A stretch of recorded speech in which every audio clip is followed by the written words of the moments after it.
And greetings, happy Monday. Welcome to the Steve Deace Show here live and on demand on Blaze TV, radio, and podcast. With Aaron McIntyre, I'm Steve Deace, no Todd Erzin today.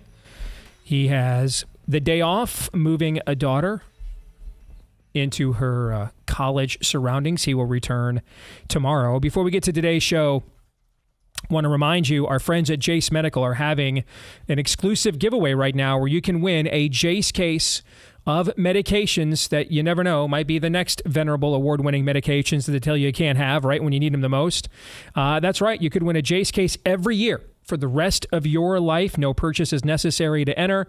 Don't miss out. The giveaway runs only until the end of this month, August the 31st. So you can go to jace.com/Deace, Jase, for jace.com/Deace. And also, if you want to get your Jace case while you're there, make sure to use the promo code Deace at checkout for a discount on your order. That's Jace, Jase, jace.com/Deace. Also a reminder, Episode 2 of The Cover-Up, the outstanding series we are producing here at The Blaze, hosted by Matt Kibbe, is phenomenal. Might even be better than the first one, and I told you guys that the first episode was one of the best things we've ever produced as a network. This one features Senator Rand Paul, who comes loaded with receipts aimed at Anthony Fauci and the role that he thinks he played, or that Fauci played, in the creation of COVID-19, the scamdemic, the virus to begin with. If you want to see this, and you do, okay, FauciCoverup.com/Deace is where you can go. FauciCoverup.com/Deace. You'll get $30 off a Blaze TV subscription if you use the code FauciLied. Code FauciLied for $30 off your Blaze TV subscription at FauciCoverup.com/Deace. All right, today's show, we're going to do some Ask Me Anything coming up in the next hour. This hour, I got to get some things off my chest, man, because I am concerned on many, many levels. And I'm going to express why I am concerned, and I will tell you it has nothing to do with polls. I mean, absolutely nothing to do with polls. In the overtime today, I'm going to walk you through one more time, yet again, and we're going to name names, how bad the polling was in 2020. Like, there's a whole bunch of people posting about the New York Times Siena poll is at the gym lifting this morning. It was all over MSNBC and CNN. The New York Times Siena poll in 2016 gave Hillary Clinton 95% odds to win the presidency. And in 2020, overestimated Joe Biden's support by double what he actually had. Is that a good poll, Aaron? A good polling legacy? No. Your last two, you weren't even close. You weren't even on the board. You weren't, forget hovering around the margin for error. You were just an error. That's all you were. At this point, and I'll walk you through this in the overtime today, if you're a subscriber. Another reason why you want to go to FauciCoverup.com/Deace. Use the promo code FauciLied for $30 off, because you'll be able to watch that overtime today too. But at this point, with a very small list of exceptions. And yes, Rasmussen is on that list, by the way, even though their methodology is clearly biased for Trump. They're the only poll that ever consistently oversamples his support. But the other bias is so bad that Rasmussen is still, despite their Trump bias, one of the most accurate pollsters of right now. We're literally down to like 3 polls you can trust. And how many of these do we publish every day?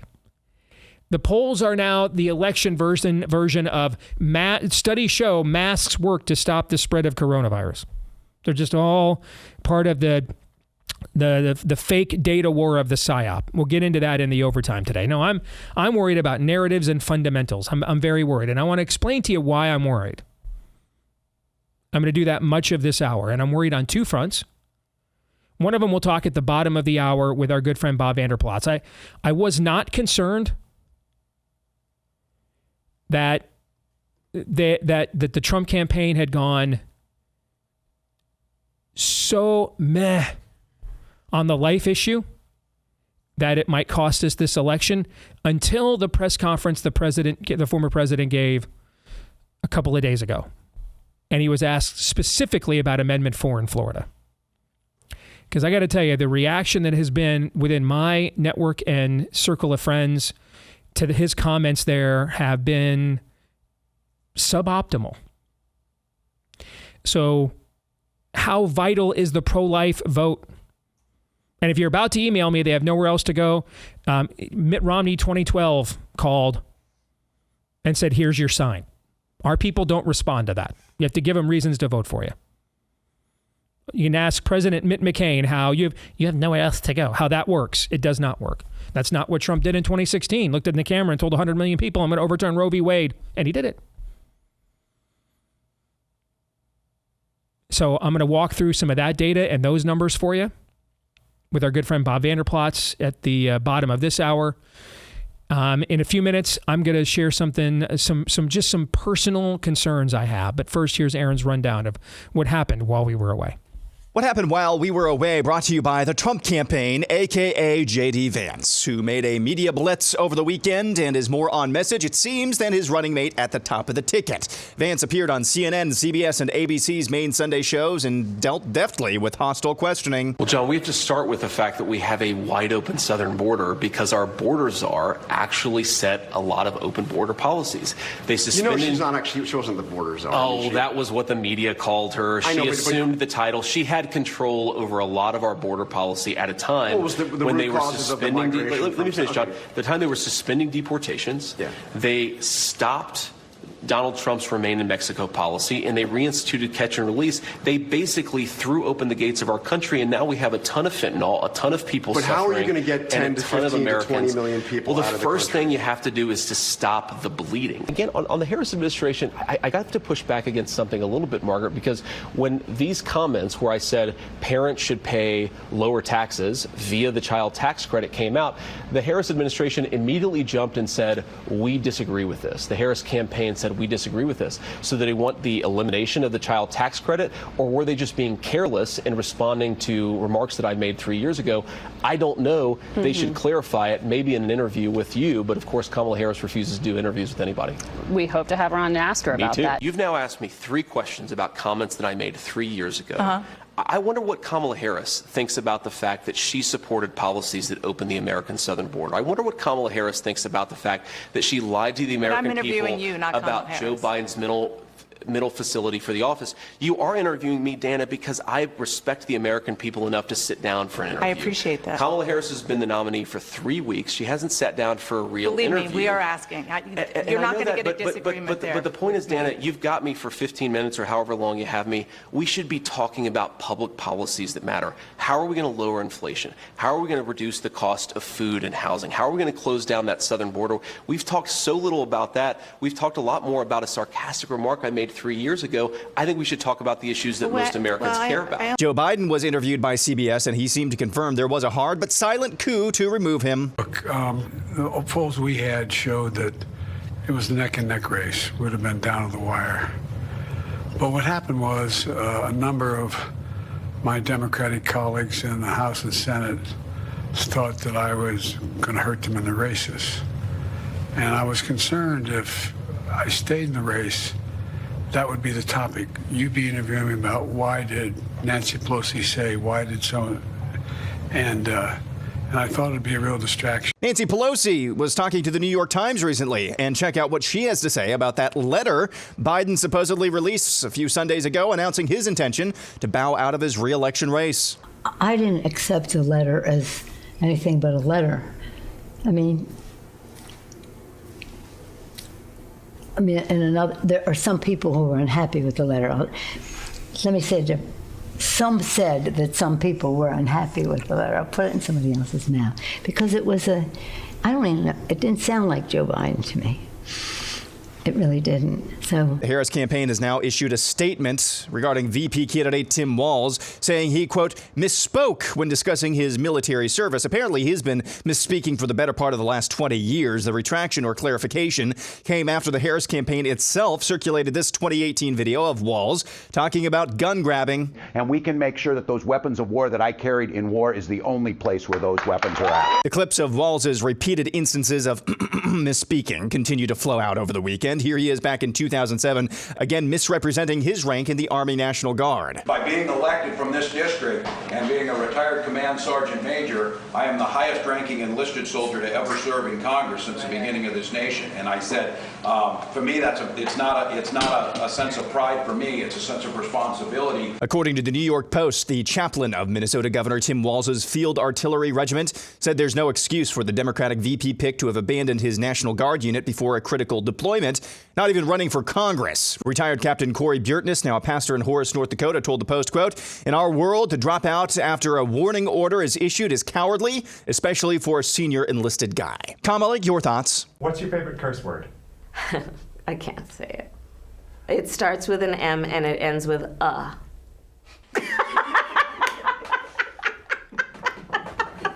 Not ER. Florida Governor Ron DeSantis, your thoughts? They're asking me about this waltz from Minnesota. Here's the thing. As Florida governor, I learn a lot about other states because when people leave those states, they tell me why they left those states. And I remember during COVID, the absolute frustration that people had moving from Minnesota because of how they were being treated. You know, this is a guy that's out there, he's got this line in the stump speech saying, you know, our neighbors can do what they want, mind your own damn business. Fine, then why did you set up a snitch hotline for neighbors to report on their neighbors for violating your draconian COVID restrictions? That's not minding your own damn business. That's government overreach. The Center for Medical Progress is back with another undercover sting operation, this time targeting Planned Parenthood of the Gulf Coast, where individuals admit they're still selling dead baby body parts. 6 months or a year ago, you told me about the proposition. And so now every time I do a DNA, I'm like, oh, there's some love. Yeah, you already know. I'm like, yeah, I have like a leg for you. I'm like, oh, shit. If other people were to hear me, they'd be like, you're a evil. There's a lot more where that came from. You can follow the Center for Medical Progress on X. A couple of odds and ends. Virginia Governor Glenn Youngkin has issued an executive order mandating paper ballots be used exclusively in Virginia presidential elections. America's household credit card debt soared to $1.14 trillion in the second quarter of this year. No matter how you slice it, that's not good news. Authorities in the UK say they'll attempt to extradite Americans who are perceived by that government to have broken laws around so-called hate speech online and incitement of violence. And finally, this from the Babylon Bee. UK issues arrest warrant for social media user @real_Pope Francis with the $sign over use of gay slurs. And that's what happened while we were away. Aaron's montage brought to you by our friends over at Trust and Will. If you want to get your estate planning under control, there's no better source. I mean, we have used Trust and Will to update on our end, and my wife, she just raved about how flexible it was.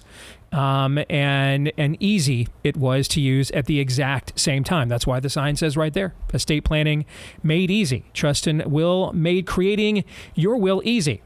Like, it's literally like lounging on the couch easy. Maybe a little harder than that. All right. Get 10% off at Trust and Will and A&D. All right. trustandwill.com/Dace.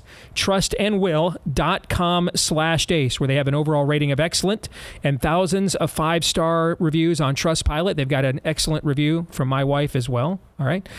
Creating your will or trust doesn't have to be a chore. Protect what matters to you most in minutes at trustandwill.com/Dace and get 10% off plus free shipping. That's 10% off and free shipping at trustandwill.com/Dace. So I've got about 16 and a half minutes here, and I want to articulate a few things that I am concerned about. And I want to start actually back to front in articulating these concerns. I have a not insignificant amount of friends around the country that are so frustrated right now. They're beginning to tell me things like, I think we're better off if we just lose at this point and just be done with this entire thing so we can all move on.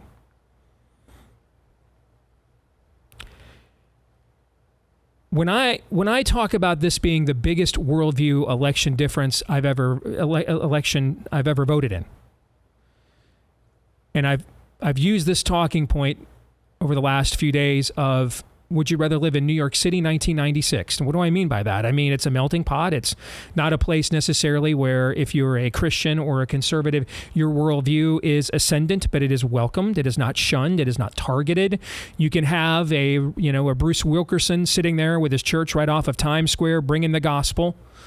And nobody's giving you protest. The white guy, Rudy Giuliani, can beat the black guy, David Dinkins, in a mayoral race. It doesn't cause race riots. It's Americana still. It's a place that still represents so much of America that 5 years later the Islamo-fascists use it as a symbol of their attack against the great Satan. It's still Americana. It still loves the country.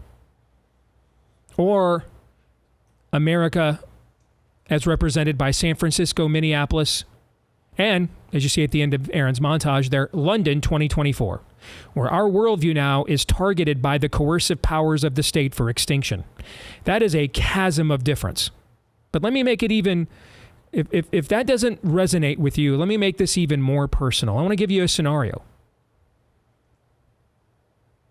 And I don't think it's way off the map.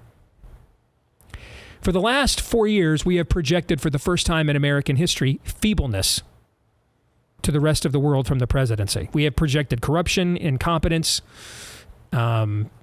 confidence, inspiration, clarity.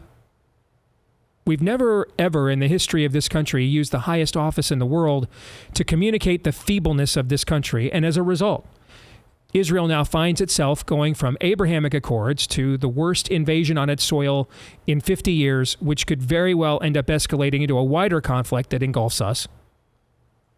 We have been playing daily footsie on is today the day that Putin just gives up and drops a nuke in Ukraine for the last 2.5 years. What do you think might happen if we follow up feebleness with retardation?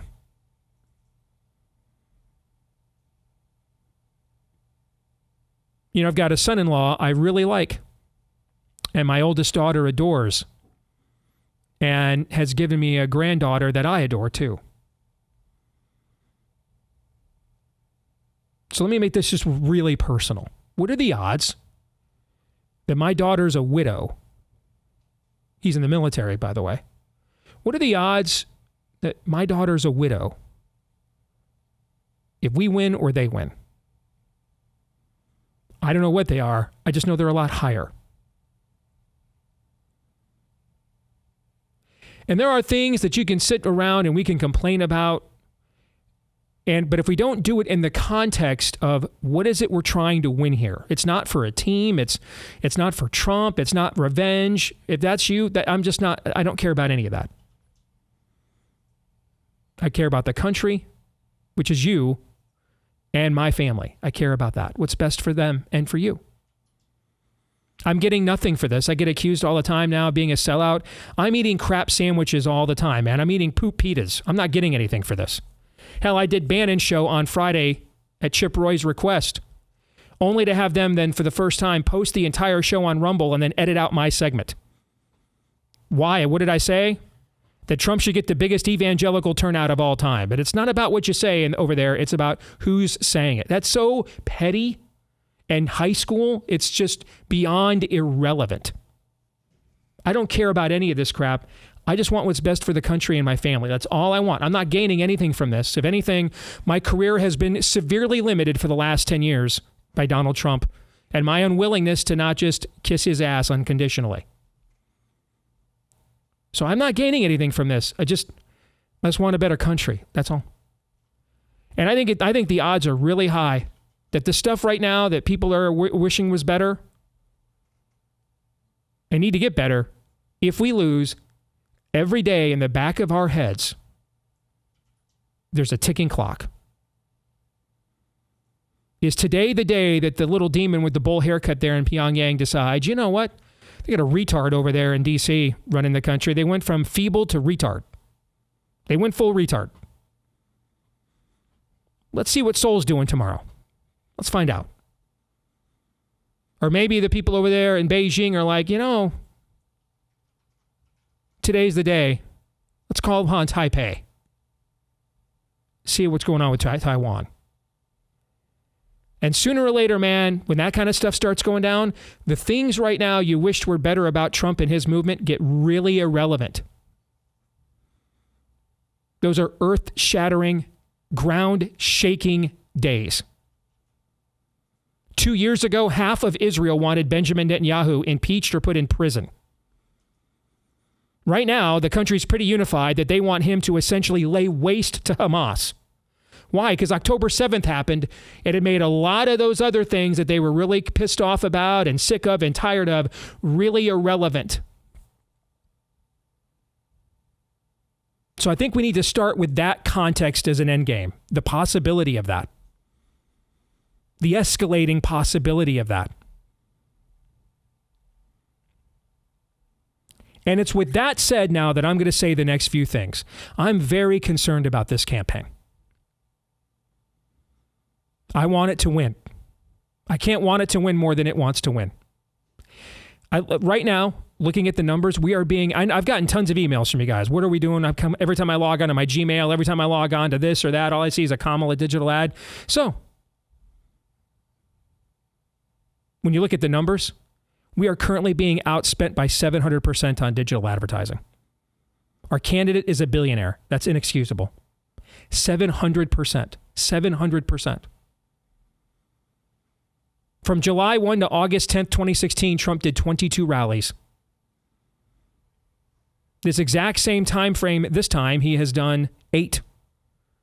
Well, Stevie got shot. Agreed. That's a viable consideration. But when you add it also into we're being outspent by 700% on digital ads. Did you see the level of messaging there from J.D. Vance? That was a machine. That's way better than anything Trump has done in months. Which is good. That's good, but ultimately people vote for the president, not the vice president. I understand he's gotten older. You know, there are periods and stages in your life where 8 years makes a big difference. From 12 to 20, big difference. Same thing happens at the end of your life, too. Big difference from 70 to 78. Big difference from 75 to 83 if you're Joe Biden.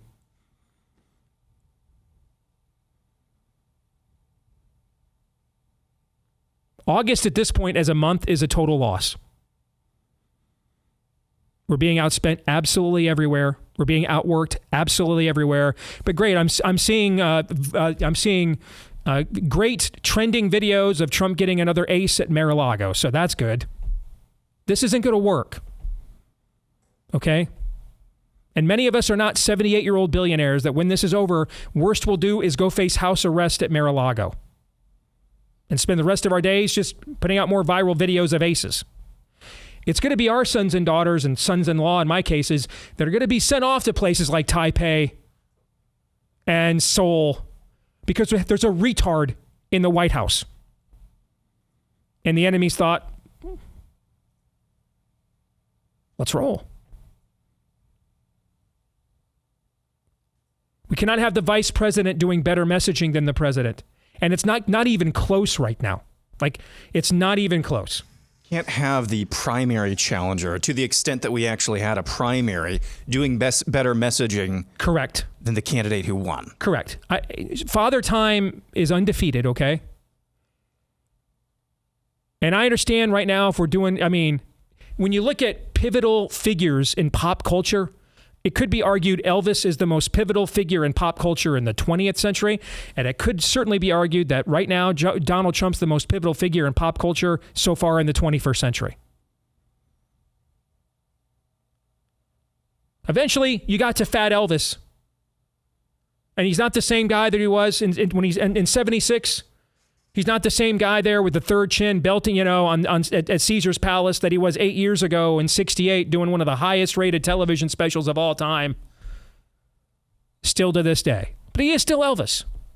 And every now and then, even though he's not what he was 8 years ago, dude still brings tears to your eyes when he belts out Glory, Glory, Hallelujah and In the Ghetto. That's kind of what we're at right now. All right, we're dealing with a guy that's not what he once was. And none of us are going to be what we once were at 78. That's just the way of things. But we have to be better than this, because here's now where the polls come in. And I would urge you guys not to, if it's not Emerson, here's what I would do if I were you guys.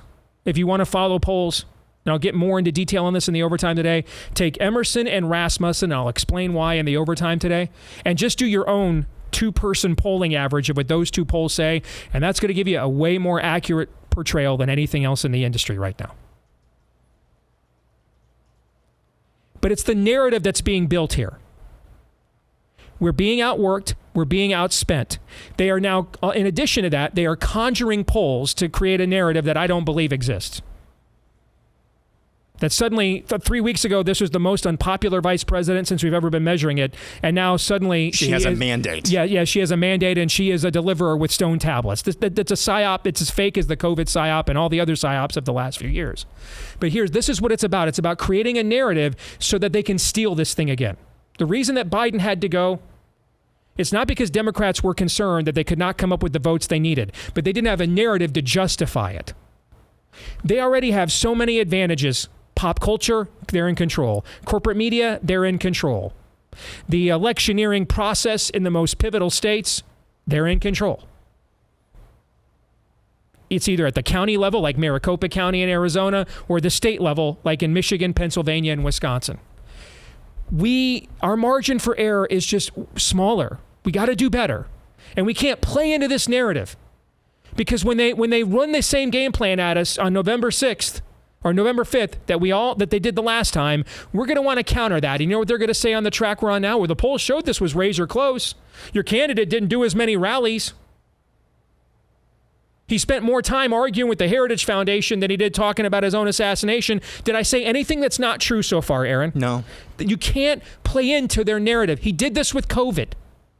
He played into their narrative. And it wasn't until he got COVID himself and saw Regeneron and some of the things in the hospital that we could have been treating people with and weren't, that he finally got on the right message. But by then it was too late. We were well into October, I thought, if I remember correctly. He's losing the plot right now. Now, the good news is this is a highly unpopular candidate. And today's not November 5th. The bad news is November 5th is coming, and there's only so many days. She's way more polished in a scripted setting than any of us want to admit, and we need to admit that. Do not look at film of your opponent and see what they do well and lie to yourself that they can't do that well. That's how you'll lose to your opponent. She's way more polished in the scripted settings than we ever imagined. She couldn't execute at this level as a presidential candidate herself or up until vice president. There is some spirit of Jezebel inspiration happening there. She's being carried by forces beyond herself. We have to be better. We have to be better than this. This won't work. We're playing into their narrative. And I want you to hear my heart on this, man. I'm not gaining anything from this other than yesterday we're out playing cornhole in my backyard. Me and my son-in-law, my daughter, my son, and my granddaughter sitting over there on the patio with my wife. And this is as Americana as it gets, man. As a man, you work your whole life hoping you're going to have moments like this when you're my age. And I've got one sitting right there in my backyard yesterday, and I'm enjoying the hell out of it. And in the back of my mind, I cannot help but think though, this is in danger if we lose this. The stuff we've taken for granted for decades. This is way worse than if Hillary had won in 2016. She was at least a serious person, seriously corrupt, but also a serious person respected on the world stage. She had been Secretary of State. She had been basically a co-president. This is a retard. And that's on the heels of a feeble, senile dementia patient who's already been tested and failed in Ukraine, who's already been tested and failed at his own border, who's already been tested and failed on October 7th of last year. The stuff that we take for granted, you can't take for granted. Like that moment in my backyard yesterday. After that, I went for my 75 hard long walk with my wife after everybody went home, and all I'm saying to you is everything I said to her in private last night. And you know what she said? For the first time, I was willing to vote for him because that's, what you think, and I respect you. For the first time, you've actually got me thinking we have to vote for him. It's necessary. But we can't want this more than he does. We can't work harder than they do over there. They need to be better.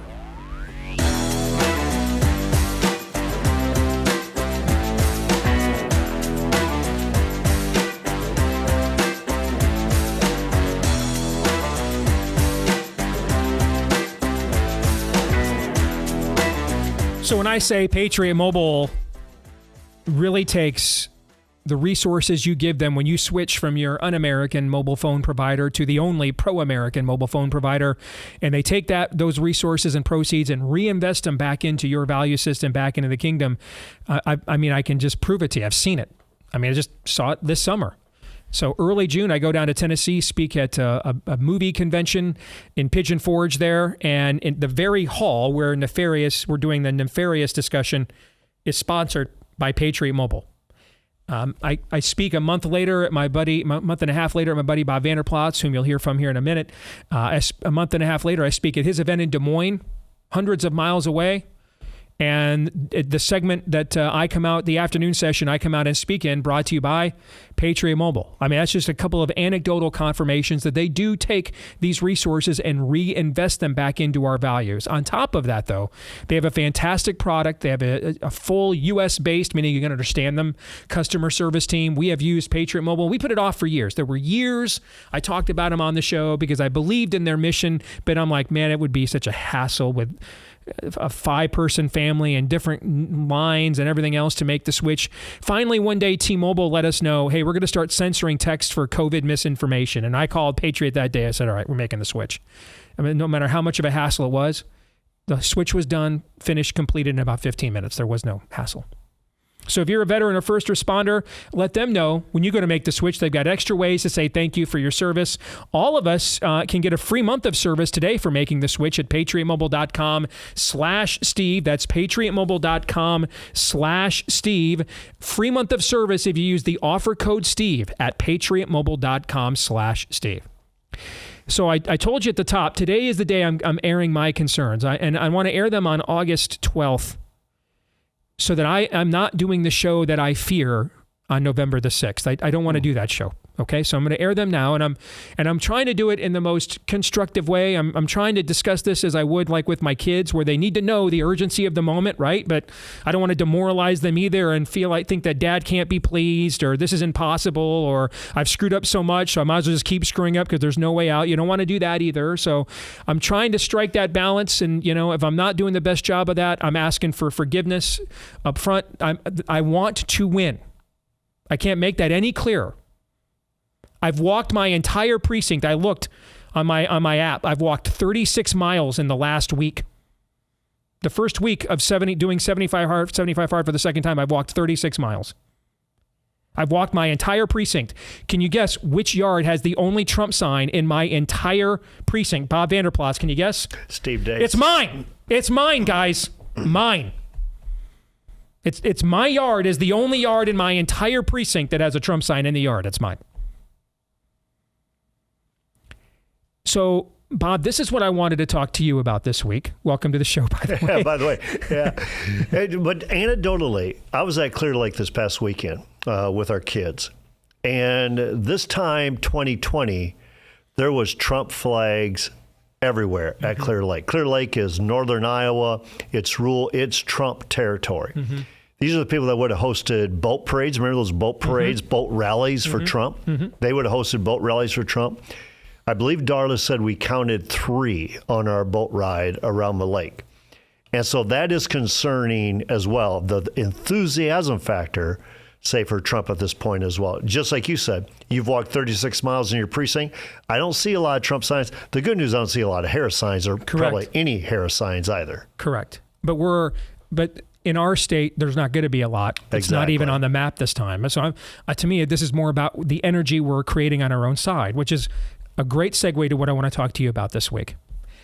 So there's been a lot of talk, rightfully so, about, I guess we'll call it so far, this unorthodox approach that Trump has taken to the life issue. All right.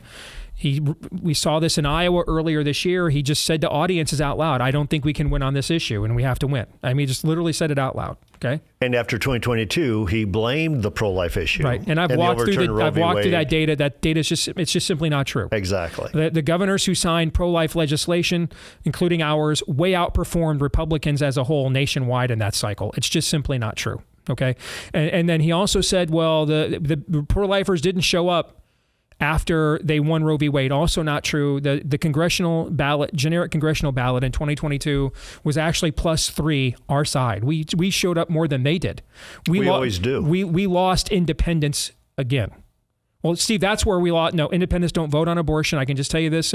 Guys, there's a reason why I'm not saying let's run on repeal gay marriage.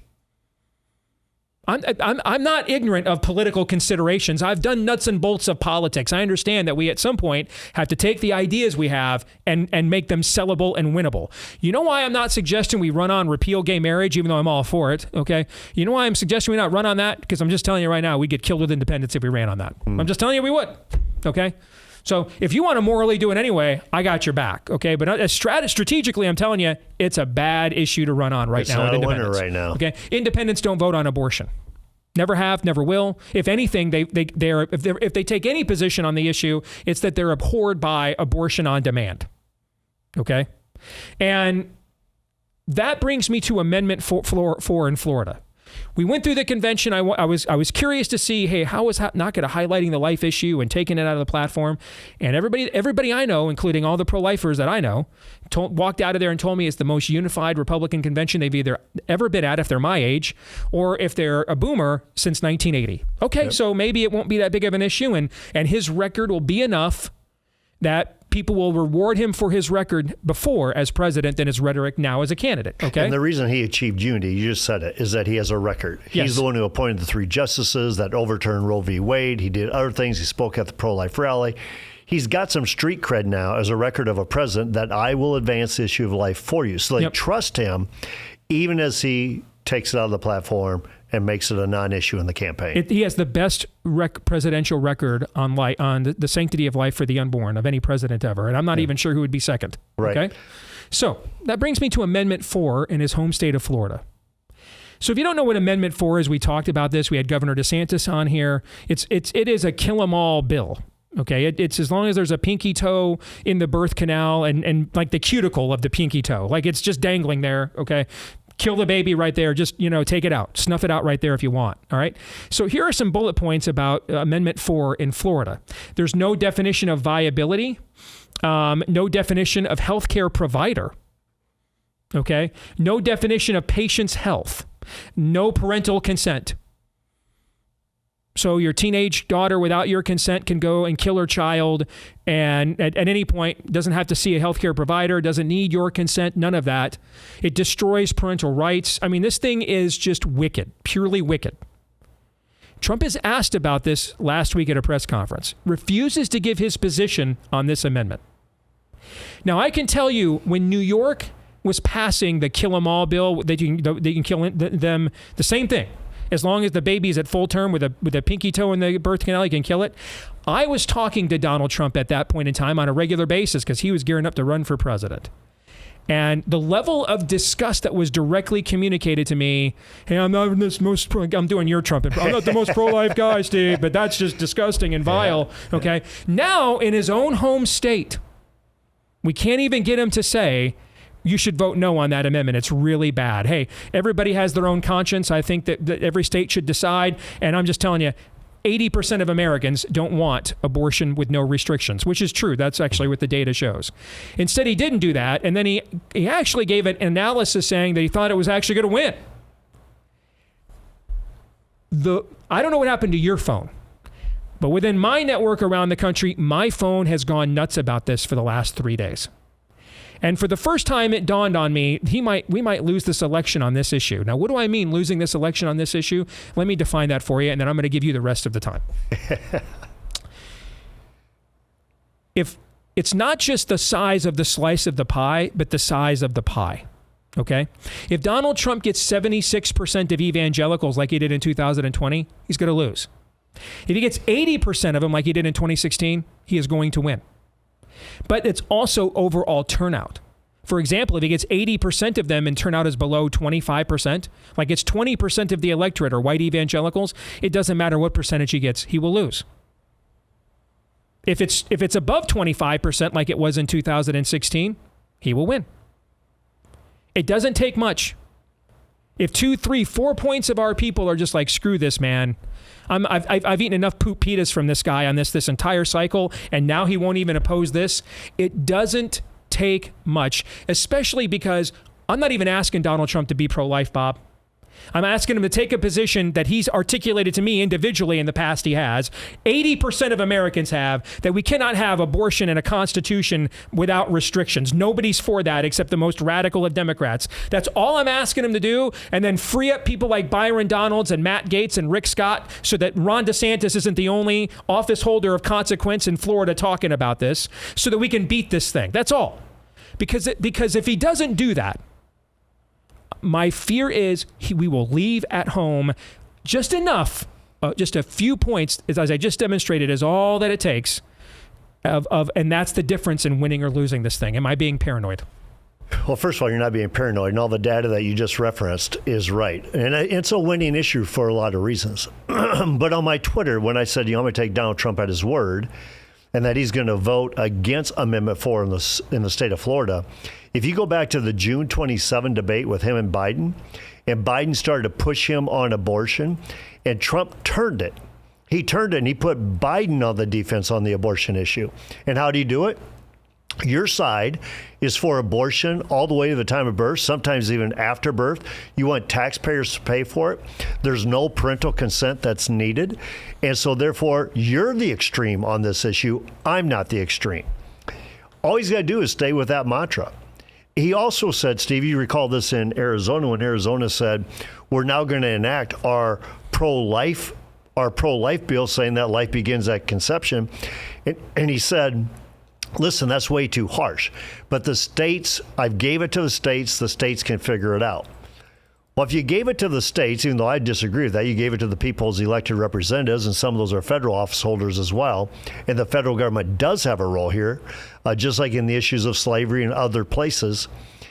But when he says, I'm going to give it to the states, now it's in his home state, the state of Florida.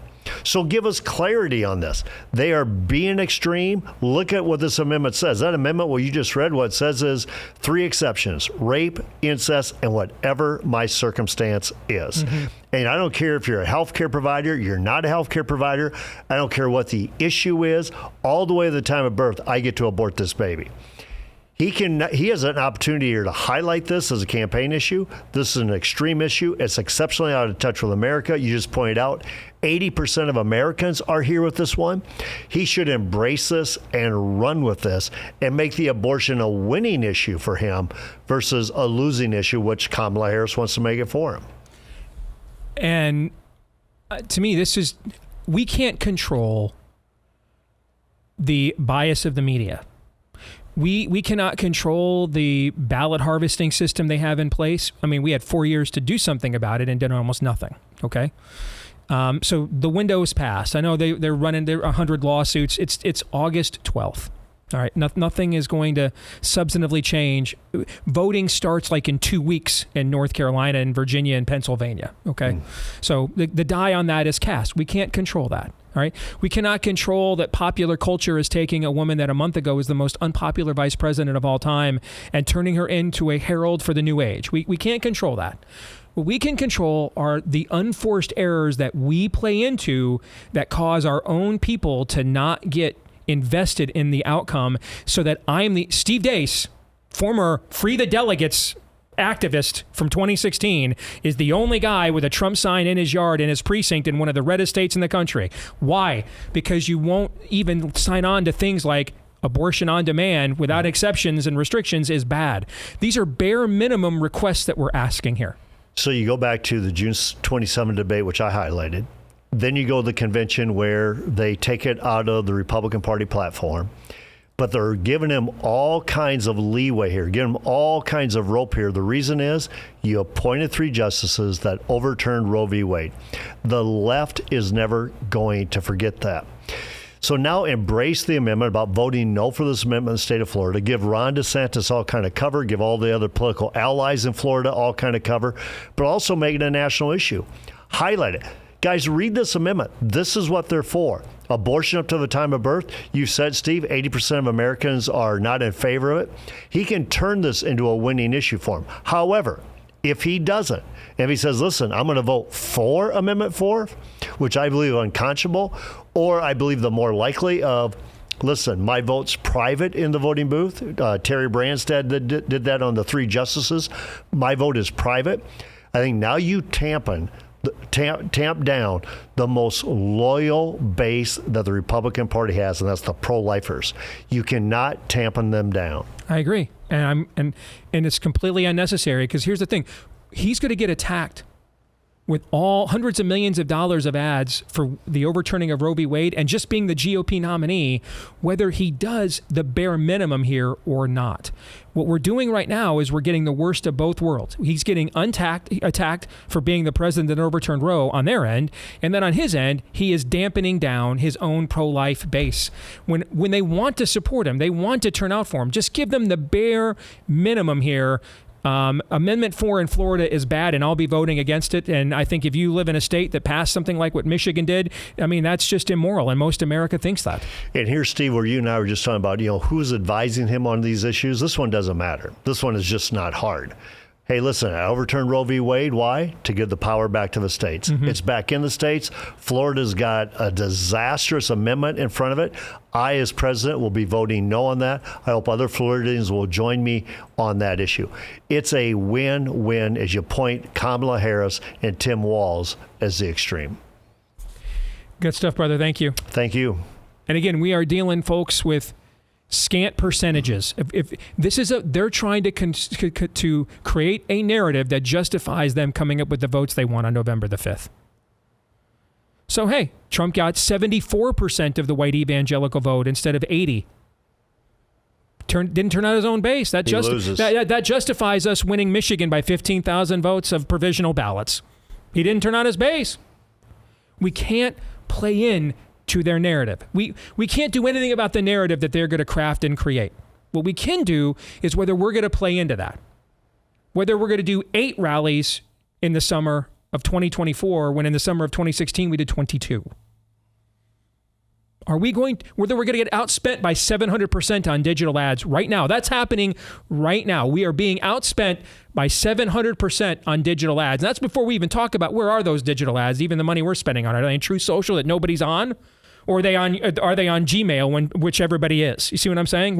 It's one thing to be outspent by 700%, but if we're spending a bunch of that money on a platform nobody's even on, then it's a double whammy. These are things we're doing right now to play into the narrative that they want to craft for how they just happen to pull this thing out all over again. First thing to do when you're digging yourself a hole is to put down the shovel. Hour 2 is next.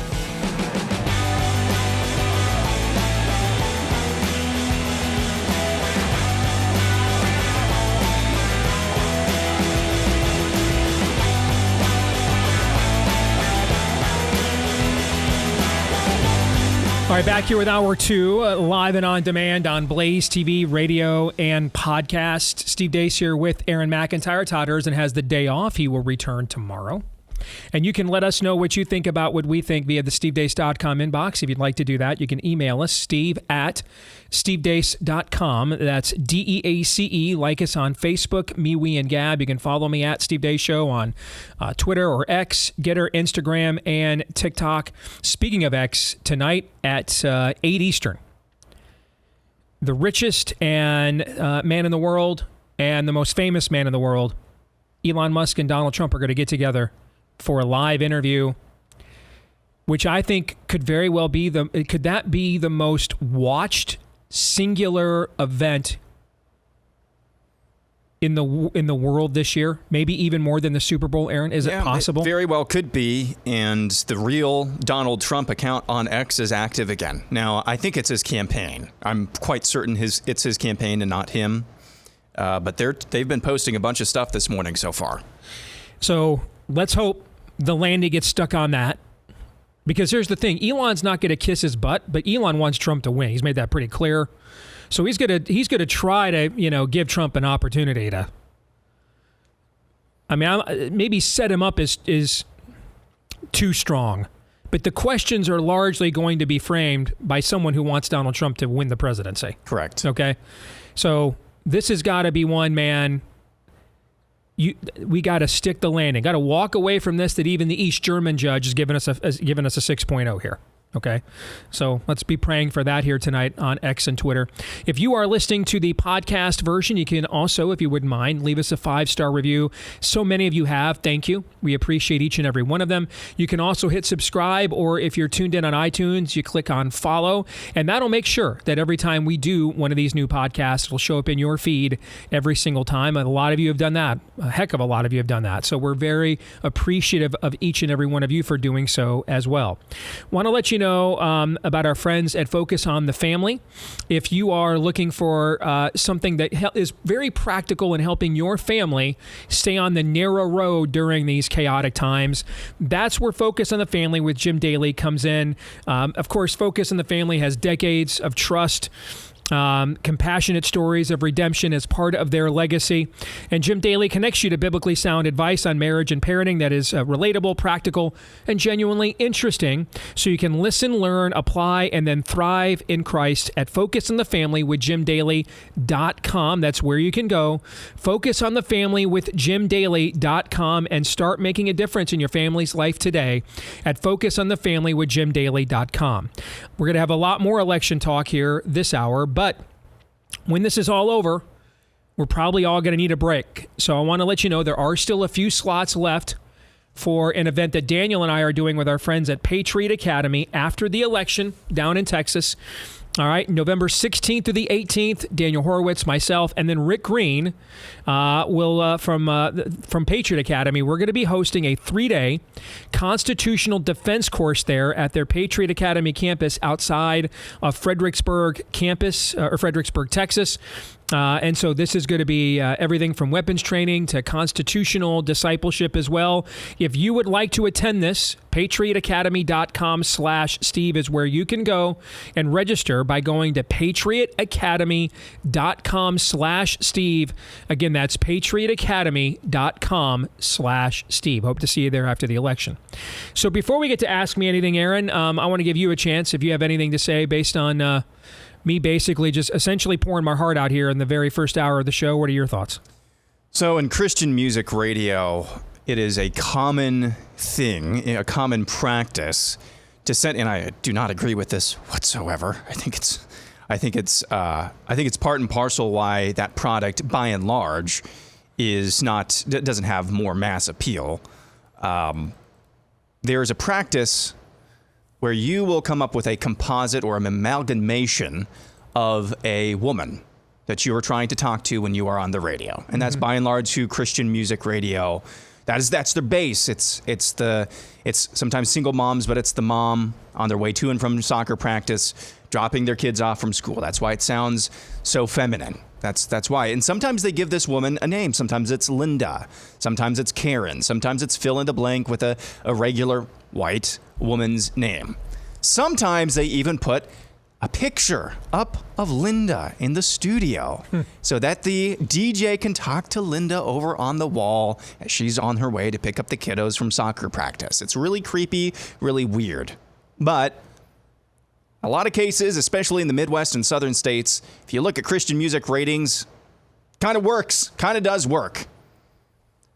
Who is the picture up on the wall in the Trump campaign? Who is their base? If you put the Wonder Woman lasso of truth around Donald Trump and forced him to come up with a composite image of who his base voter is, who do you think he would say? I don't know. Again, we're talking about Donald Trump.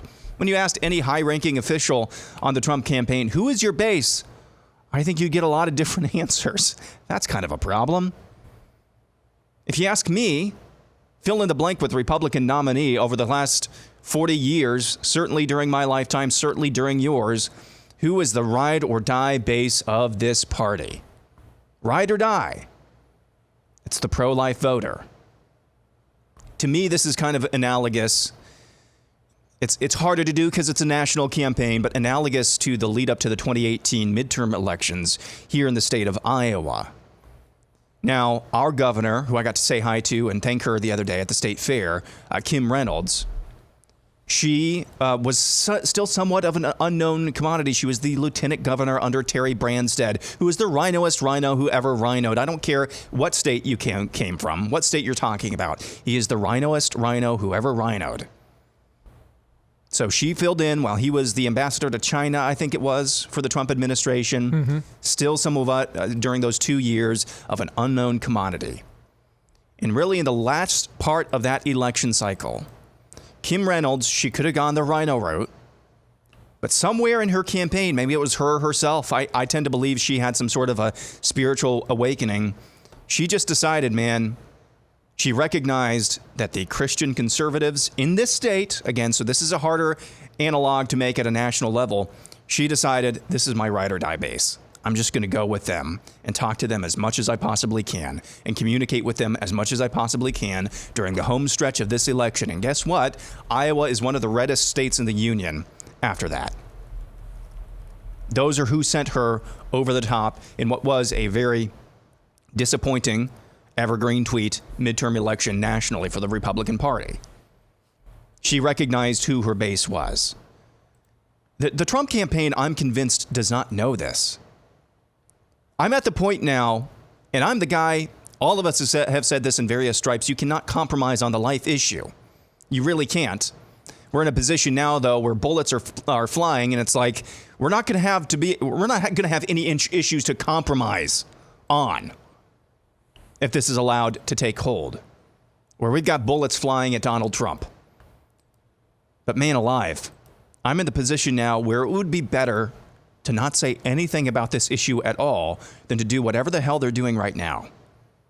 Because you're not milking the assassination for all it's worth. The guy at the top of your ticket isn't doing what the guy on the other half of the ticket is doing and staying on message and beating the living daylights out of Kamala Harris on all the major networks on Sunday. Hell, Trump won't even say that J.D. Vance is qualified to be president when asked. Yes. Okay. So now you're at the point where a month ago you should have been like, okay, how much are we winning by? You're at the point now where you're like, you should be asking, can we get our base to show up? In the numbers we need. In the numbers that we need. So now you put yourself in this position where you're on the record. You're saying you're going to take a position on this amendment in Florida. And man alive, if we're asking it's August, middle of August now.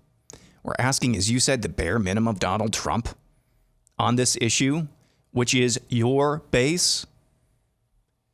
That does not really bode well. I pray that he comes out and says, as president, I did what y'all asked me to do. I overturned Roe. You can even go back to the talking point. I don't know if it's real or not. Liberal, conservative scholars all agreed this needed to be kicked to the states. It's now kicked to the states. And this, maybe there's another amendment in another state that's not quite as extreme, and maybe I would vote for that. But in this state, in my home state, this is too extreme. The Democrats have gone too far, and here's why. And that's why I'm voting no on Amendment 4. I pray to God that he comes out with that. Because I'm going to tell you this. If it is not a support of this bill, you're going to have a hard time. I'm in on Donald Trump right now. I'm going to be reassessing things. You're compositive. Let me talk about who I think the target is that's going to determine this election, because you got me to thinking about that. I think that this election is going to be determined, by and large, because independents, we don't necessarily know what their turnout's going to be. I think it could be 25%. I think it could be more than 40%. We really don't know. We're still dealing with two candidates whose favorables are not great.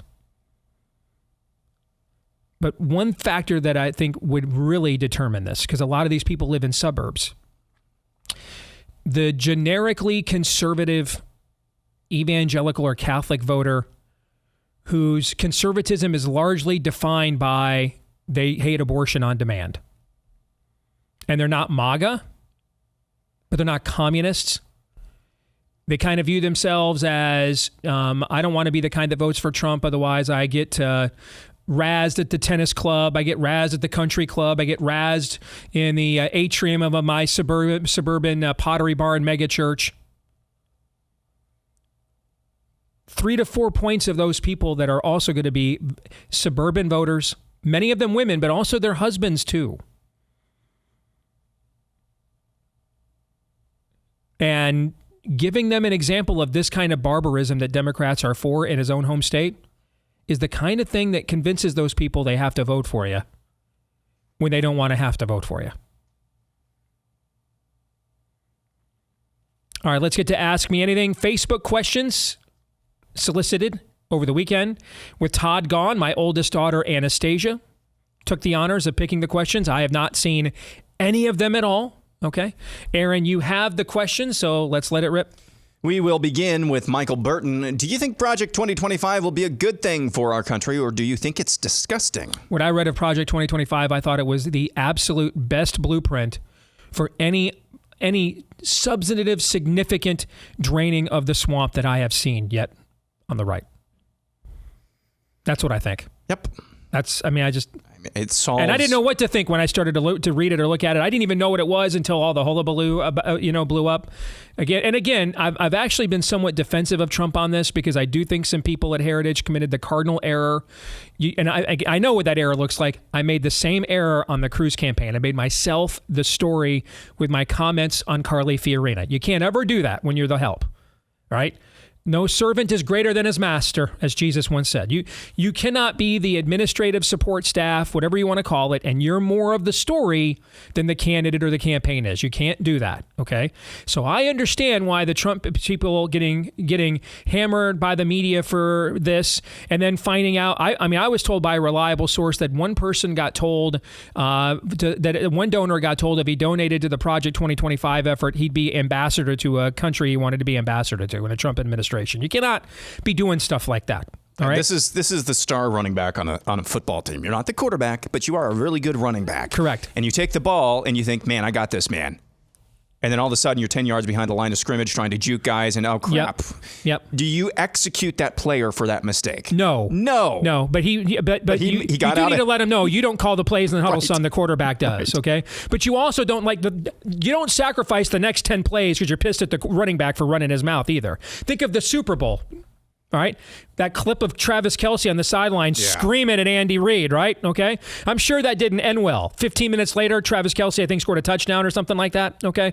So you don't punish the whole team over and over and over again because somebody got uppity and outside their skis and thought they were more than they were. I don't have a problem with even scolding them publicly about it once. It's the carrying on about it over. It's bringing it up at the rare rallies he's doing nowadays, bringing it up just totally on your own without being asked, oh, by the way, let me bring this thing up again. It doesn't help at all. They're still running talking points I saw over the weekend. Why won't Trump disavow Project 2025? You're going to get nothing. You've already got nothing. You got negative integers. Let me along these lines, because it ties into also everything that we have been saying. I just received this email from Bill Olliger in Davenport. Christine Bohannon is proving your abortion point in my congressional district. She has run countless ads against Marionette Miller Meeks, painting her as Steve Deace on abortion, with no exceptions. And we both know Marionette Miller Meeks is Romney on abortion at best, but it doesn't matter. You either embrace the life issue and flip it on your opponent, they support it on demand, blah, blah, blah, blah, blah, or you end up hiding on the issue and you're now being put on the defensive by Dems. Now, I've known Marionette Miller Meeks for nearly 20 years. She might not even be Romney on the issue. Let me give you a little story about Congresswoman Marionette Miller Meeks. Came into my studio once on WHO for an interview. And she was on the phone with her sister, who was pregnant past 40. Now, Marionette Miller Meeks is a doctor. So her sister calls and says, this conversation's happening in my studio on my show. And I'm not new at this. I'm 4 years into the show. Everybody knows who Steve Deace is in Iowa politics by this point. And where I'm coming from on the life issue. In my studio, she brazenly tells her sister, well, do you want to keep the baby? Okay, then you probably shouldn't get the amniocentesis because it's too much of a risk at your age. You're walking into my studio having a conversation and say, do you want to keep the baby? Mitt Romney is not even going to do that. All right? And yet, she's getting destroyed in her own district like she is me on abortion. Because if you're voting on this issue, you're either me or you're Planned Parenthood. Anybody who's in between may have an opinion, may or may not be favorable to my opinion. It's not an issue that drives them to vote. We're doing things that are hurting ourselves and playing into their narrative. The ongoing clapping back at heritage over something beyond obscure is a point. And man, the contrast with JD is incredible. The first month on the job as running mate by J.D. Vance is the best I can ever recall from a Republican VP nominee, and maybe a VP nominee I've ever seen. His speech captured the imagination. His messaging has been on point. The moment where he just walked right up there to the press when Kamala was on the same tarmac. The dude has been a boss. Absolute next level talent. And in stark contrast to the rest of the campaign. That's not good. You know, when JD was put on the ticket, you're hoping, let's hope he's just Whitesnake opening for Def Leppard in the summer of '88. This is now Elton John and Billy Joel touring together in the summer of '98. And in many respects, he is dramatically outshining him.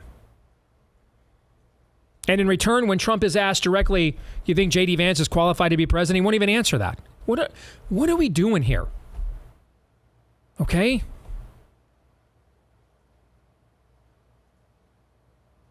Let's get to the next question.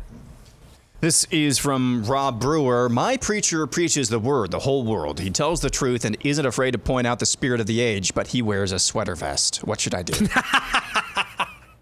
I needed this. The timing of this is good. I'm in a dark place, man. I tweeted to our colleague and friend Sarah Gonzalez last night. I'm going to go cut myself. Okay? I needed that laugh. Thank you. The sweater vest was made for man, not man for the sweater vest. Okay? All right. So do not hold. Who knows? Maybe your pastor's a Gen Xer like me. I used to wear sweater vests with my initials monogram like Alex P. Keaton because I wanted to be Alex P. Keaton when I grew up. So maybe that's his kind of thing. I don't, but if he's preaching the word, man, it doesn't matter if he's up there in a bathrobe. He has a sweater vest dispensation. Yes, it may just be we all have our crosses to bear. Maybe the sweater vests are to him what Crocs are to me. Okay, but if he's preaching the word, man, it doesn't matter what he's wearing as long as he's wearing something. Okay. And it's not obscene. So when in doubt, put the word of God first. But I liked that, and I needed that laugh, so thank you. Brett White asks, Steve, I've heard you talk about several key demographics for this election, except for one, the vaccine injured. Do you believe this is a demographic that will sit this election out or cast a protest vote for RFK Jr.? If the numbers are what you have represented, it could be hundreds of thousands of people who see Trump as the godfather and original cheerleader for the vax. Why or why not is this concerning for the GOP? Brett, I think this is an excellent question, and I don't have any data on this yet because it hasn't been tested yet. Okay? Remember, the vax was not rolled out to the public until the winter of 21, and so the election had already been determined. And there was great hope for the vax. Our position at the beginning was, if you are in a serious autoimmune deficiency, like my mom, you should consider it. Everybody else should just wait and see in real time what the data shows. You had Florida Governor Ron DeSantis was initially aggressively rolling this out, looked at the data because they have one of the highest elderly populations in the country. Then they looked at the data of what this thing doesn't do and then what it unfortunately does do. And now they're still, if you can believe this, they're still the only health department in America that is actually telling the truth about this shot. In the year of our Lord, 2024. So this is a relatively new phenomenon. Do I think it has the potential to alter the outcome here? Yeah. I mean, the 2016 presidential election was decided by less than 78,000 votes. The 2020 presidential in the decisive states. The 2020 election was decided by less than 50,000 votes in the decisive states. So it would not take very many people. Like, let me give you one state, Wisconsin. And this goes to what I was telling Bob Vander Plaats and you guys last hour about demographics and pro-lifers. And it is the slice of the pie, but also the size of the pie that you're getting the slice out of. All right. Donald Trump won Wisconsin by about 28,000 votes in 2016, if I remember right. 20,000 of those votes were because Hillary Clinton got just a little bit less of black turnout than Barack Obama did in terms of the percentage of the vote, but the percentage of the electorate. No, I have it backwards. I'm sorry. Hillary got pretty much the exact same percentage as it relates to the percentage of black voters that Barack Obama received, but the percentage of black turnout was down by a couple of points. For example, Wisconsin. In Milwaukee County, 20,000 fewer black people voted in 2020 or in 2016 than voted in 2012. And I just told you that Trump won Wisconsin by about 28,000 votes, which means just that demographic not turning out at the rate they were before produced about, what is that off the top of my head, about 85% of the margin of victory that Trump had in the entire state. So yeah, it's something that could make a difference. Again, something else completely unavoidable. Or I'm sorry, completely avoidable. My bad. Something that, I mean, heck, let's take it back even a step further. Is there even a primary of Donald Trump at some point comes clean on the backs and says, man, no. I blew it on that one, and these people screwed me, and I'm going after them when I get back in there? No. We're probably not even having the GOP primary at all. Probably not even having it at all. Or it's just Trump versus Nikki Haley, which is another version of we're not even having the GOP primary at all. Okay? So, yeah. Again, that's another unforced error, unrepentance on an obvious mistake. Could that make a difference? It could. It could. You know? And I tried that. I thought we'd be able to use the primary. I milked every relationship I had before the primary ever began. I got nowhere on that. And with the former president's operation. So you can't want people to want something more than they do. You can only control what you can control. But yeah, it's just that's not a demographic we have been tested with yet. So I have no way, Brett, of quantifying it in terms of numbers. But it's an excellent question. Nancy Ortel Goldie asks, what would your dream vacation be?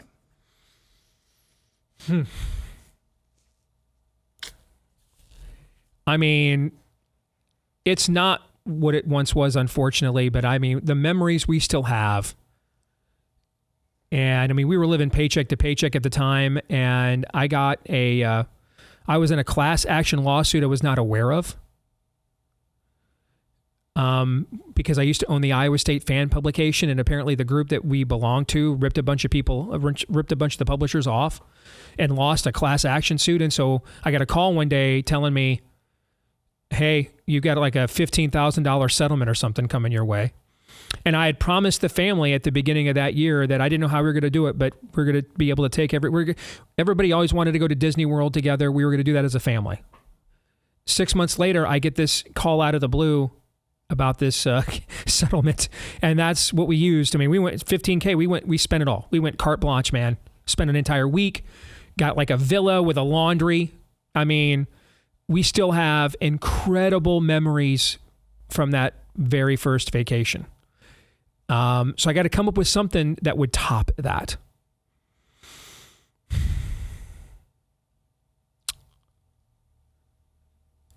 The Detroit Lions are in the Super Bowl, and it's like in Arizona or Florida.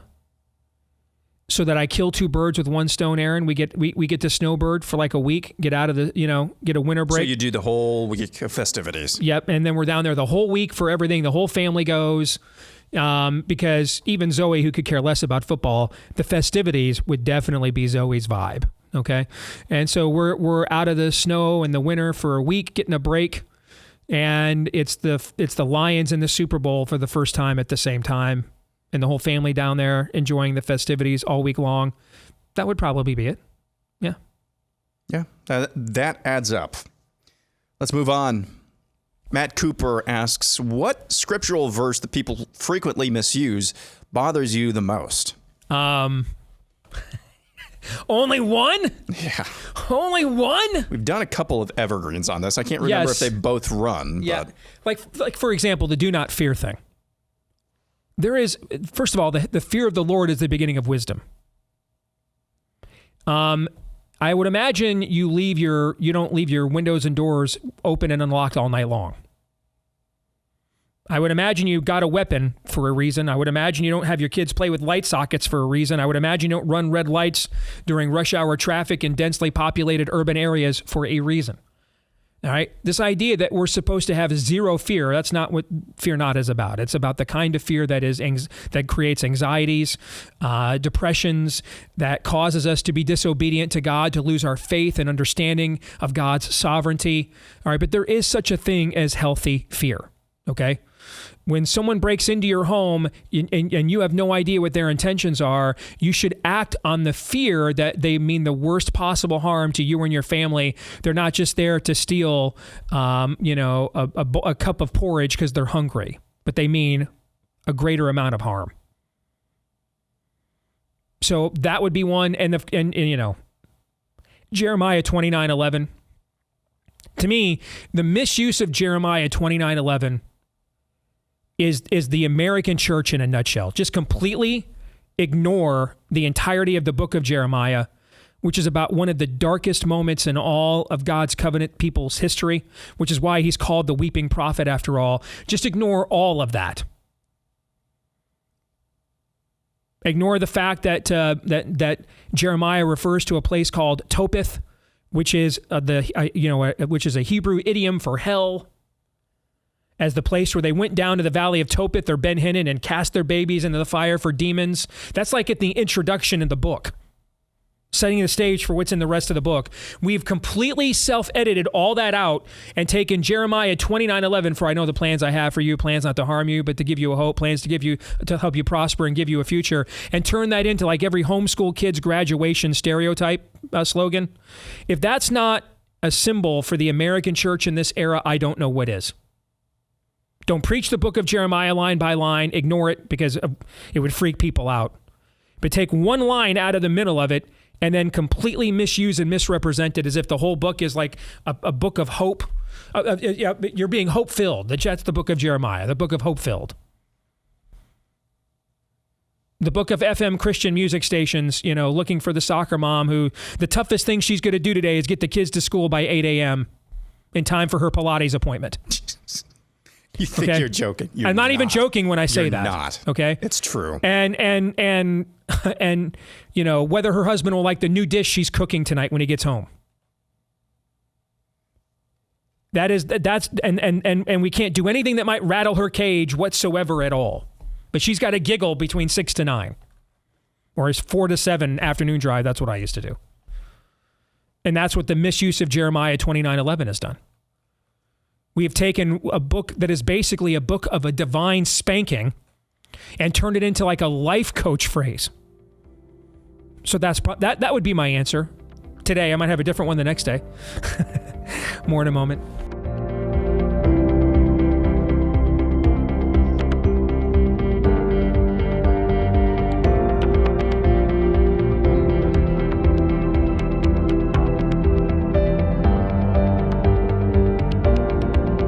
Well, there's no question that Americans are hurting on multiple fronts right now, and healthcare costs are completely out of control. Obviously, government is not the answer.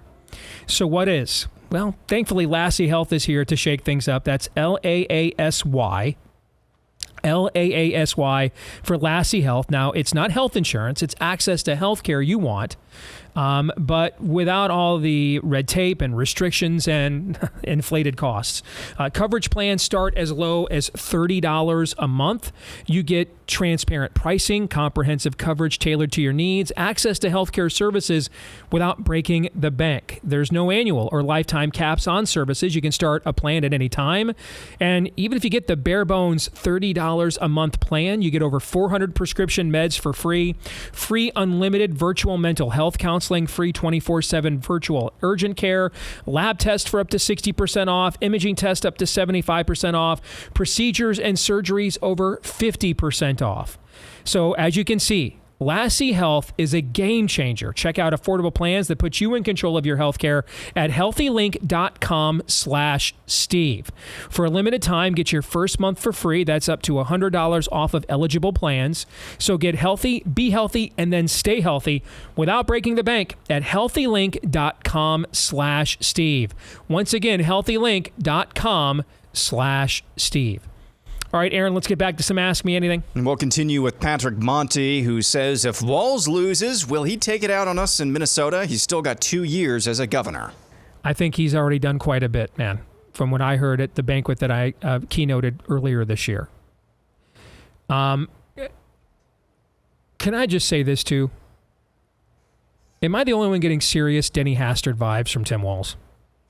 Remember what my prediction was on Friday? Is that what you were alluding to with that prediction? I mean, guys, he allegedly, now, he's embellished a lot of things about his career. We've established that so far in the week since we've known that he's the running mate. He's embellished a lot of stuff. So he could be lying about this. But my understanding is, as a high school teacher in the 90s, in the Midwest in the 90s, Tim Walz was the leader of the Gay Straight Alliance. I didn't even know that was a thing in the 90s. Huh. Okay. Sure, there's nothing there. Yeah. And these sorts of activities in the schools have been havens for grooming, for example. So what you're saying is, at the very least, dude was a creepy herald pushing an agenda that has led to, drag queen story time hour and other kinds of grooming, for example. At the very least, he's a simp for it. That's what, Aaron, you're saying. I'm saying, there's some serious Denny Hastert vibes there, man. Next question. Next up, we go to Jeremy LaForce, who asks, would you ever run for public office? Why or why not? I don't know. There's a limit. I've been asked this many times in my life. There's only a few offices that I think actually give me more influence than what I already have. Because I'm in a position here, even for a show of our magnitude, and this is even more true if you're Tucker Carlson or Dan Bongino or Glenn Beck or Charlie Kirk, and you've got, or Ben Shapiro, and you've got, a top 5 or 10 level show on the right. But the ability to foment multiple versions of your belief system within people is frankly more power and influence on a daily basis than most members of Congress have, unless you're going to be, in the Senate or the House leadership. And something tells me, Aaron, I don't think if I could get elected, one of those positions would probably be leadership material in Washington, D.C., right? I'm going to be more of the Rand Paul, Chip Roy, perpetually stuck on the backbench material, right? Yeah. So then you have to ask yourself, now, because there's this possibility too. Ted Cruz is still doing his show. I think he's still doing it right now, right? He's running for re-elect. Yeah. Is Ted still producing a podcast still now? I think so. So, I don't know why I'd have to give this show up, but I just think, frankly, much of what you're asked to do in D.C. is a waste of time. So then compared to the time I could devote to this and in helping people like Chip Roy and even more so state legislatures and legislators around the country. But I've also said over the years, one position that I could be tantalized by is governor. Because I do think the amount of power wielded there. I mean, just look at a few states. If you lived in Wisconsin, Georgia, Florida, and Iowa, just those 4 states, if you lived there in May and June of 2020, you lived a dramatically different... I guess you could throw Texas in there probably too, to some degree. I mean, Abbott wasn't brave, but he did a great job tailgating Ron DeSantis that year. If you lived in those 5 states, you lived a life dramatically different in the spring and summer and even into the fall of 2020 than probably what? People that lived in 30 or 35 other states. And then there'd be other states where it was kind of in between, right? How? Well, Wisconsin was the state Supreme Court, the old state Supreme Court. Those justices, some of them got voted out. But the old state Supreme Court mandated the state to be reopened. Those other 4 states, it was because of the governors they had. Completely changed the way of life. I mean, Iowa was the first state to welcome back high school sports. In the summer of 2020, Amy and I went and got a hotel for my birthday weekend to get away. Hotel was overrun with high school teams and athletes from across the country that had come to Iowa for summer AAU competitions that couldn't be held anywhere else in the Midwest. Pool was overrun. Yard was overrun. It was great to see, by the way. We were looking for signs of life the summer of 2020, but that wasn't going on almost anywhere else in America. So that's a position where the amount of power being wielded would be worth potentially getting out from behind the microphone. And I've said that many, many times. But it would take something like that, because I think more power is wielded here. Now, I am intrigued by the idea, could you do this and still keep the show like Ted is doing? I don't know. Maybe you can, But it would depend on the office for me. That's pretty much the answer I've always given when asked that, isn't it? Yep. The new wherever that you can find the most power. Yeah, the new wrinkle is Ted now keeping his podcast while being in the Senate. Because if that's an option, okay. That changes things a little bit. Jim Kinman is up next, who asks, what percentage of the conservative side of the political spectrum understands that we are on the brink of extinction? What percentage thinks folks like you and I are crazy religious fundamentalists? I think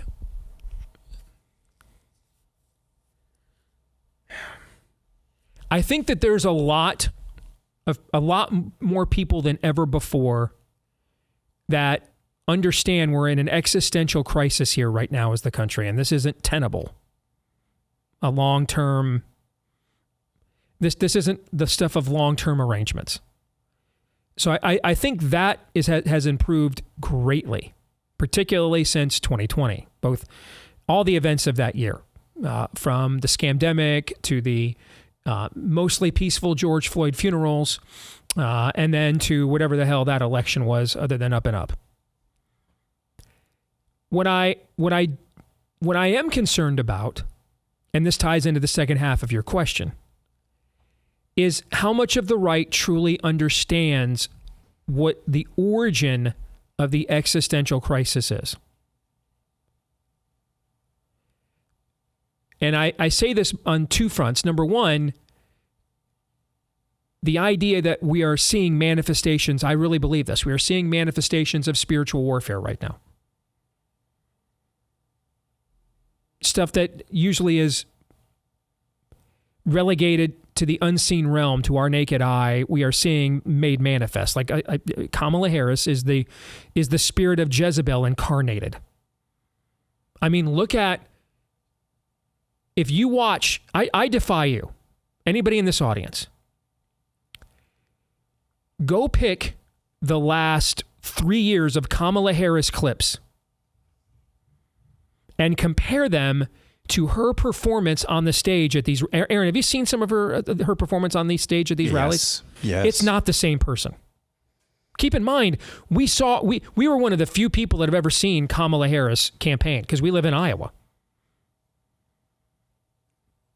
She couldn't even get to Halloween in an Iowa caucus cycle. She was laughed out of here. Everybody within the sound of my voice received as many delegates in the 2020 Democratic primary as Kamala Harris did. Now, all of a sudden, she is delivering lines with polish and timing.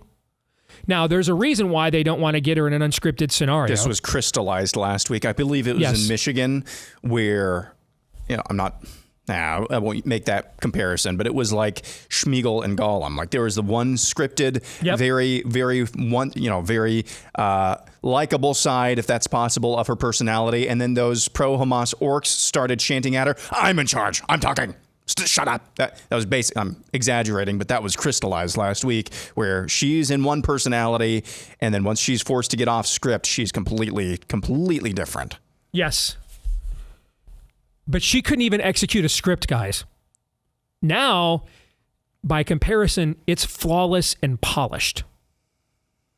I think that's supernatural. Steve, are you saying? Yes. Yes, I am. Just to be clear, yes, I am. I think more and more people on the right are waking up to that reality. On the side, the spiritual manifestations of what we're up against on when it comes to evil. But as is typical of human nature, we struggle to see it when it's ourselves or our own side or our own biases. And this is the true test of discernment. Are you willing to confront the beam in your own eye rather than fixated on the speck of dust of your neighbors? For example, I saw a story last night we have not yet seen in America, and if we have, I'm not aware of it. But if we have, and I didn't know, that just reinforces the point I'm about to make. Did you see the story about this Catholic cathedral in Buffalo? Yeah. It was sold. Yeah, you can sell churches. Yeah, it was sold, but not just sold. It was sold to Islam, and it will be turned into a mosque. This is what has happened all throughout Europe. We just had the Olympics in Paris. 2% of France is evangelical, 2%. And there have been multiple cathedrals converted into mosques in France and all throughout Western Europe.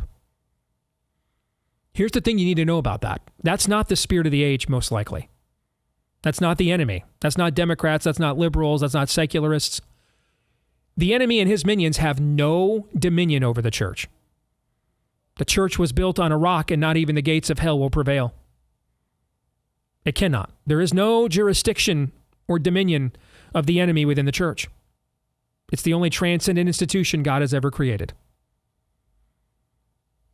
And it's Christ and his bride.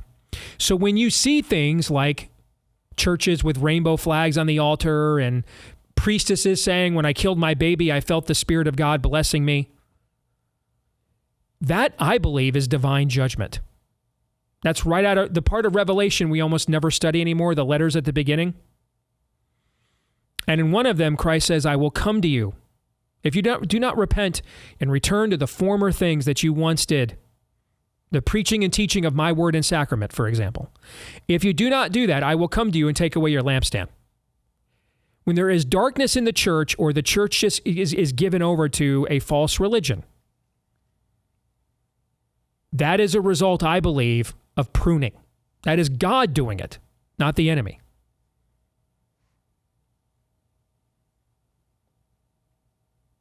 And I think if we don't understand that God will cause or allow suffering, as any good father does, if the child refuses to learn the lesson the easy way, then he may have to learn it the hard way. And it'll break your heart as a dad. You don't want to have to do it, man, but you need to be willing to. Because you love them enough that they must learn this lesson, and you understand the consequences for them long term if they do not. And then the example you are allowing that child to set to your other children by not punishing what everybody understands is bad behavior. You'll get more of it. And God isn't just a good father, he's a perfect one. And I think we need to be very aware of not falling for going back to what I said about the book of Jeremiah. Abraham Lincoln once famously said, "I'm not saying that I'm on God's side, I'm praying that we are on his." That's the perspective you want to have.